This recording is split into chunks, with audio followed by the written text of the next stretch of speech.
ഫെബ്രുവരി 1 തീയതി തൈപ്പൂയം. മുരുകഭക്തർ ആരും തന്നെ മറന്നു പോകരുത്.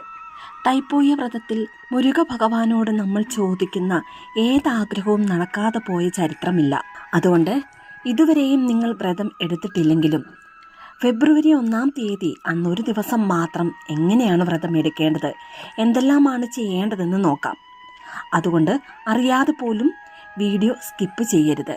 നിങ്ങളൊരു മുരുകഭക്തനാണെങ്കിൽ നിങ്ങൾക്കറിയാവുന്ന ഭഗവാന്റെ മന്ത്രം കമൻറ്റ് ചെയ്യുക. പൊതുവായി തൈപ്പൂയത്തിന് 48 ദിവസം, 21 ദിവസം, അതുമല്ലെങ്കിൽ അവസാനത്തെ 6 ദിവസമായി വ്രതം എടുക്കാറുണ്ട്. ഇത്രയും ദിവസം വ്രതം എടുക്കുവാൻ സാധിച്ചില്ലെങ്കിലും ഫെബ്രുവരി 1 തീയതി സൂര്യോദയത്തിന് മുൻപ് ഉണർന്നു കുളിച്ച് വൈകിട്ട് 6 മണി വരെ ഭക്ഷണം ഒഴിവാക്കി പകരം പാലോ പഴങ്ങളോ കഴിച്ച് മുരുക ഭഗവാനെ പ്രാർത്ഥിച്ച് അന്നൊരു ദിവസം വ്രതം എടുക്കാവുന്നതാണ്. മുരുക ഭഗവാന് വളരെ